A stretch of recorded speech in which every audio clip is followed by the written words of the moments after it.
Hello, good morning, and welcome. It's me once again, it's Pluto Man, and here are a couple of hands from a tournament I played last night. And well, for a start, you're going to be glad this is a really, really short video. But here are two hands I played, and this first one, let's get going. I'm under the gun here, and I have look what I've got. I've got 7-3-2-1 under the gun. That's just lovely, isn't it? It's an absolute monster. I love that word describing poker hands, but this really is.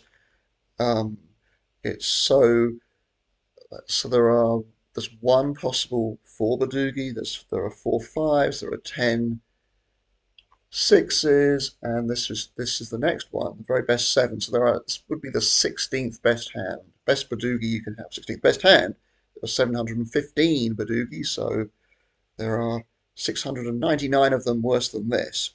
So I've got a very, very nice hand here. And onto the gun. So let's see what happens. So this Irishman, assuming it's a man, gonna do, because they're gonna call me, and then this other guy in the small blind calls me too. What's the Metallica fan gonna do? Suspense, suspense. What's he gonna do? Ooh, ooh, ooh, ooh. What are you gonna do? You're getting a 7-1 here on a call, but he folds. We go three-way to the first draw, and he see this is a thing, right? So this you see this a lot. People, I actually think it's a leak most of the time. I mean, he's actually not a good player. I realized that a little bit later on. Maybe I realized it already. He's not a good player. This guy is very donkish, very loose, very plays way too many hands, and calling those 1.5 bets in the small blind. For a lot of people, that's just standard, but it's you're out of position for the whole hand. I personally think it's a leak to do it. If you're playing a higher game, like everyone's playing, if you're playing a 3-6 cash game or something when they used to have them, then calling there is going to be a lot better. But it's best just to dump it there. If you're drawing two and you have to call those 1.5 bets in the small blind. So now, by the way, this guy here drawing two, that's all kinds of awful. That's just absolutely atrocious. It's really bad because under the gun here, I'm not gonna have a two card draw like ever. I'm either gonna have a good most of the time I'm gonna have a good one card draw and very very occasionally I'll have some sort of snow or whatever, and sometimes we're gonna have a pat hand like I've got now. I'm not often gonna have a pat hand as strong as this, but whatever. Sometimes I will. And anyway, so he calls, draws two. It's just such a losing play. It's so bad. It's really terrible. Anyway, so I kind of didn't expect that to go 2-0-2 here. So obviously I pat and I just bet and get called. He's going to call up me two, obviously. If anybody re-raises, if anyone raises me, I'm probably going to re-raise. Or occasionally I might just call and sort of slow play it. But most of the time, you're just better off re-raising. It's kind of the jig is up as soon as you start raising on the turn. It's like, and occasionally you're still not going to have the best hand. Occasionally someone's going to just hit a huge hand. So anyway, and especially, but the thing is though, if they were both drawing two and they raised me, well I'd easily raise because they could then call me with things that are a lot worse than what I've got. So anyway, second draw we go 101. I just come out and bet again. That's all very, very standard and cool and cool. The pot's got big enough. They really have to call there. Especially I've got a dealt pat hand, so even under the gun it might not be that strong. How many we're seven-handed. I was trying to think how many people on the table. 101, here goes. And this guy hasn't he's been playing kind of he's been sort of donking and donking into people who have pat hands without a pat hand himself. Just all sorts of weird shit. Anyway, so we're on the so 101 and we're on the last draw. He bets directly into me, and I have to raise here because sometimes he's going to have a one card draw that's weak enough that it can't even if he hits perfect, it still isn't going to be as good as my hand. So I have to raise there. I think I have made a mistake in the past of only just calling in that spot. I think that's a leak or it's a mistake. I think you need to raise there. So I'm expecting I'm going to win this pot or It's unlikely that he's going to have something to call or re-raise or whatever. So, or occasionally he'll have hit something better than this, and I lose the pot. That's fine. So let's see. Now this Kildare guy re-raises. So I'm thinking, but I probably don't have the best hand. Very occasionally he's going to be doing this with a slightly worse hand than this, but most of the time he's actually going to have me beaten here. But the pot's so massive, I'm going to have to call. Unless this happens now, what's interesting is I fold immediately. I didn't even think about it. I just folded. 7-3-2-1. I fold here. Gosh, I had 320 to call. Ugh, I don't know about that. I don't know. I don't know. Looking back and the way he's been playing, I don't know whether I should have made this fold. So now he calls. He's got number two there, right? So I didn't. I mean, I made the correct decision given how it actually panned out.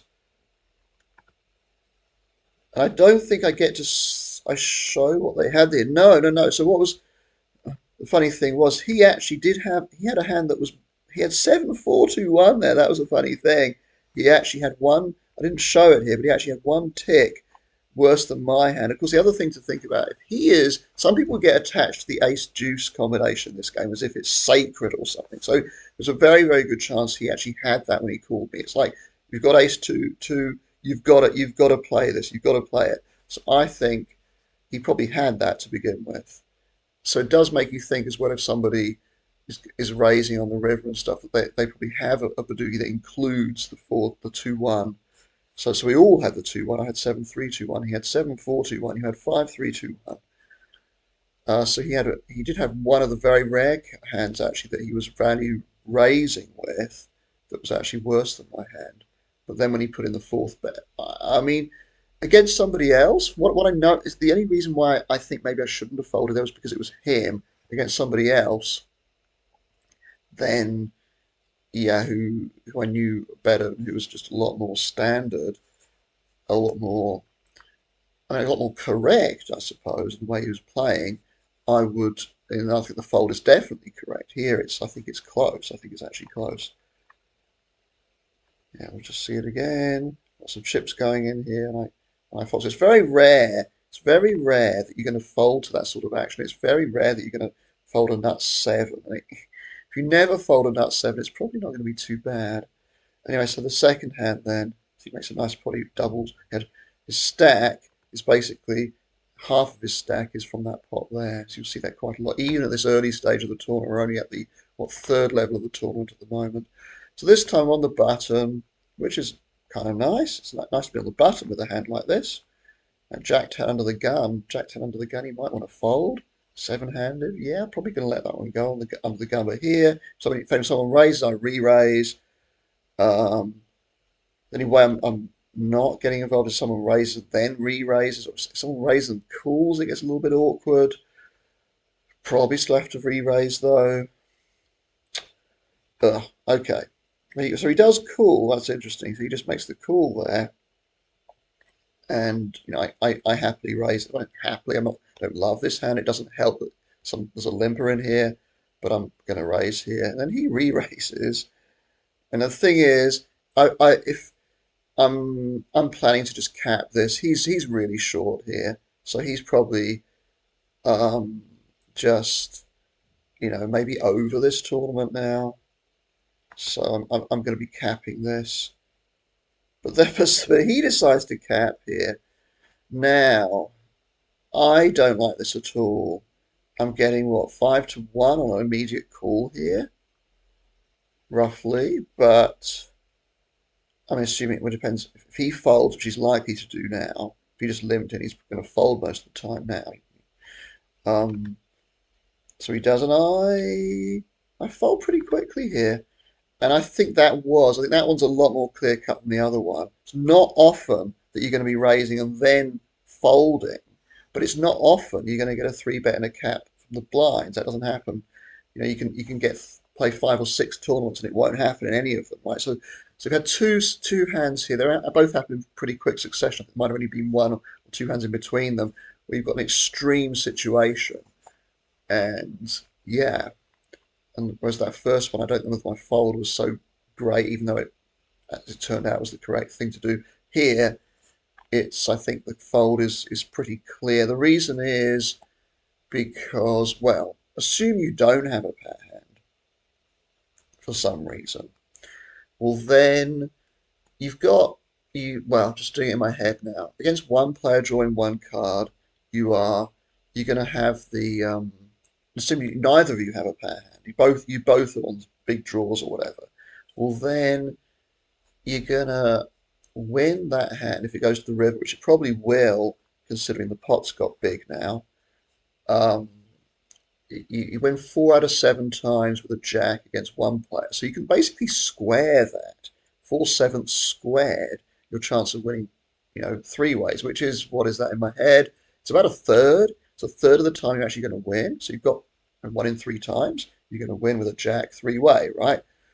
With the 3 draws to come. But the problem there is that as soon as money starts flying in, well, then you're in really you're pretty much dead. And then so as soon as lots of money flies in, you're dead. The only time you're going to win, the pot's not going to be that big. So you're going to win a relatively well medium. You're going to win a medium-sized pot or lose a massive one, probably by just folding before you get to the end or whatever. And it's so. And then, let's be honest, most of the time they're going to have it. One of them's going to have it, or both of them's going to have a Badugi, and probably going to be better than what I've got. So it's I'm not going to be able to get anyone off a better hand than this, I don't think. So just dump it there. So 1-0. You didn't have a Badugi, but you did. Okay.